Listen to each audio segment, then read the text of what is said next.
کسی کو بھی ڈاؤٹ ہو، کیونکہ سوشل نیٹ ورک پہ بھی بات جاری ہے، اس کو تاریخ سے کنسلٹ کر. جب ثقیفہ کا واقعہ ہوا اس کے بعد بہرحال مسلمانوں کو 1,20,000 اتنے حاجی تھے رسول خدا کے ساتھ. مدینے کی میجورٹی رسول خدا کے ساتھ تھی جو حج پہ گئی تھی. سب کے سامنے رسول خدا نے مولا کائنات کو اپنا ولی بنایا تھا. وہ حدیث آپ ہمیشہ سنتے ہیں، من کنت مولا فہذا علی مولا، یہ سب نے سنا تھا. اس کے بعد جناب عمر، جناب ابو بکر اور جتنے بھی جناب تھے سبوں نے جو ہے مولا کائنات کو آ کے مبارکباد دی. کہا بخن بخن لک یا ابن ابی طالب اصبحت مولایا ومولا کل مؤمن ومؤمنۃ وکل مسلم ومسلمۃ. جتنے بھی جناب تھے اچھے برے جتنے بھی ہوں، تاریخ یہ مینشن کرتی ہے. علامہ امینی نے ایک کتاب لکھی ہے الغدیر. الغدیر اس زمانے میں ولایت امام علی اور اہل بیت علیہ الصلوۃ والسلام میں سب سے بہترین اور اوتھینٹک کتاب. اور الغدیر میں رسول خدا کے زمانے سے لے کے ان کے زمانے تک، جس دن وہ کتاب مکمل ہوئی اس دور تک جتنے بھی لوگوں نے غدیر کی ولایت کے سلسلے میں شعر کہا، کتاب لکھی، شیعہ سنی جتنے بھی مسلک کے تھے، جس نے بھی جس طرح لکھا وہ سب انہوں نے وہاں کیا نقل کیا. ٹھیک ہے، تو علامہ امینی نے اور دوسرے تمام بزرگ علماء نے، سنی علماء نے بھی نقل کیا. جناب عمر، جناب ابو بکر سب نے 3 دن تک رسول خدا کے کہنے پر مولا کائنات سے جا کے بیعت کی، اور سب نے جا کے یہ کہا کہ اے علی آپ کو مبارک ہو، آپ ہمارے بھی مولا بن گئے اور تمام مسلمانوں کے مولا بن گئے. اے علی آپ کو مبارک ہو، آپ ہمارے بھی مولا بن گئے، تمام مسلمانوں کے مولا بن گئے. تو اس میں کوئی ڈاؤٹ نہیں تھا. جتنے بھی 1,20,000 حاجی سب کو معلوم تھا. لیکن ہوا کیا؟ رسول خدا کی آنکھ بند ہونے کے بعد ایک طبقہ گیا، اس نے ثقیفہ میں جا کے جناب ابو بکر کو خلیفہ بنایا گیا. خلیفہ بنانے کے بعد اب مسلمانوں میں کنٹروورسی ہونے لگی کہ یہ کیسے ہو سکتا ہے، یہ کیسے ہو سکتا ہے. رسول خدا تو غدیر میں علی کو بنا چکے تھے.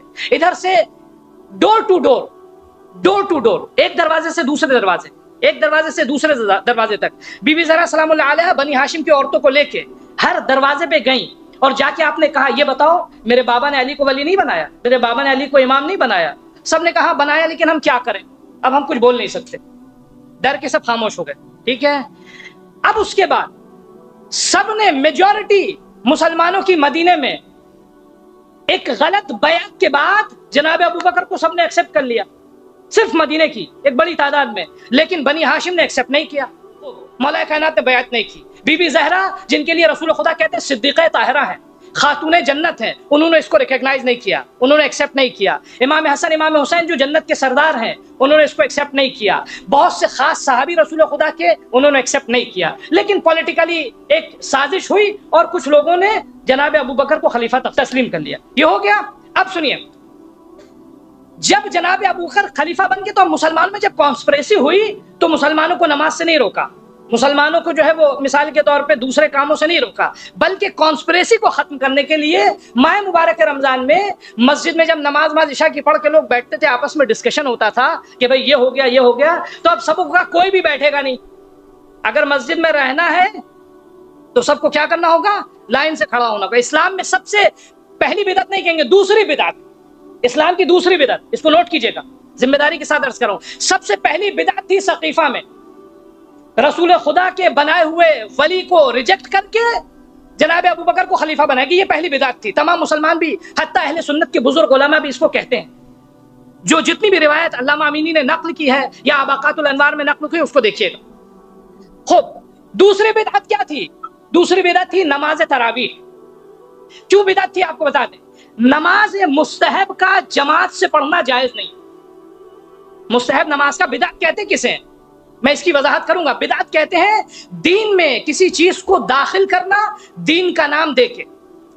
تو جماعت سے جب یہ نماز ہونے لگی تو اس دور کا دن بھر کا تھکا ہرا مسلمان صبح سے رات تک، شام تک، مغرب سے پہلے تک کام کرتا رہا. اس کے بعد جو ہے روزے کی بھوک، کھایا پیا، پیٹ ایسے ہی بھاری تھا، تھوڑی دیر میں جو ہے وہ کھڑا کر دیا جماعت میں. نتیجے میں کیا ہوا؟ تھک ہارنے کے بعد چیپٹر لوگوں کے پاس ڈسکشن کا کلوز. کیسے 1 گھنٹے مجلس سننے کے بعد فرض کیجئے آدمی کا دل یہ چاہتا کھانا پہ کھائیں اور تبرک کھانے کے بعد گھر چلے جائیں، کیونکہ صبح سے مجلس کر چکے ہیں، اب کسی اور کام کا دل نہیں چاہتا ہے. وہی حال اس زمانے میں تھا، لوگ تھکے ہارے. اب انہوں نے انٹینشنلی اس چیز کو رائج کیا تاکہ لوگ آپس میں ڈسکس نہ کریں، کیونکہ جب ڈسکشن کریں گے، گفتگو کریں گے تو ممکن ہے پھر کوئی اعتراض کرے گا۔ جب بھی سماج میں اگر انحراف لے کر آنا ہے، سماج میں اگر گمراہی لے کر آنا ہے، تو لوگ اعمال پہ اٹیک کم کرتے ہیں بلکہ اعمال کو بڑھا دیتے ہیں۔ خطرہ اعمال سے زیادہ فکر سے ہوتا ہے۔ اگر فکر خراب ہو گئی سماج کی، اگر نظریات سماج کے خراب ہو گئے تو پھر معاشرہ تباہی کی طرف جاتا ہے۔ اس زمانے میں عمل سے زیادہ پریشانی فکر و سوچ کی تھی، نظریات کی تھی۔ جس شخص کو تمام مسلمانوں نے، میجورٹی نے، بلکہ سب نے بلا اتفاق اپنا خلیفہ چن لیا تھا، اس کی مخالفت کی۔ تمام بزرگ علماء اہل سنت کہتے ہیں کہ کوئی بھی شخص اگر مسلمانوں کے خلیفہ کی مخالفت کرے وہ واجب القتل ہے۔ وہ علی کہ جس کی ولایت پہ دارت السماوات والارض، جس کی ولایت پہ زمین و آسمان کا دار و مدار ہے، اس علی کی ولایت کو چھین لیا گیا ظاہری اعتبار سے۔ اس کے بعد اس کے مقابل میں اعلان کیا کیا گیا؟ اللہ نے ہم کو دے دیا۔ یعنی کیا مطلب؟ یعنی ایک طرف تو اللہ کہہ رہا علی کی ولایت پہ تمام انبیاء مرسلین سے اللہ نے عہد لیا، رسول خدا کی رسالت ناکام ہو جاتی اگر یہ ولایت کا اعلان نہ ہوتا۔ اس کے مقابل میں یہ کیسے پاسبل ہے؟ اللہ جس کو چاہے تخت و تاج دے دے۔ یہ کیا تھا؟ ایک زہریلا عقیدہ تھا۔ کہاں سے شروع ہوا؟ اعتقاد سے شروع ہوا۔ اعتقاد کو فاسد کر دو، خود بخود عمل آہستہ آہستہ فاسد ہو جائے گا۔ اس کی اچھی سی مثال یہی ہے، درخت کو اگر آپ کو گرانا ہے تو اس کی جڑ کو فاسد کر دیجئے، خود بخود وہ درخت کچھ دن کے بعد سوکھ کے گر جائے گا۔ عقیدے کی مثال جڑوں کی ہے، اگر جڑیں فاسد ہو جائیں تو نہ نماز کام آئے گی، نہ روزہ کام آئے گا، نہ حج کام آئے گا، نہ زکوٰۃ کام آئے گی۔ تو دشمن نے سب سے بڑا اٹیک کس چیز پہ کیا؟ نظریات پہ کیا۔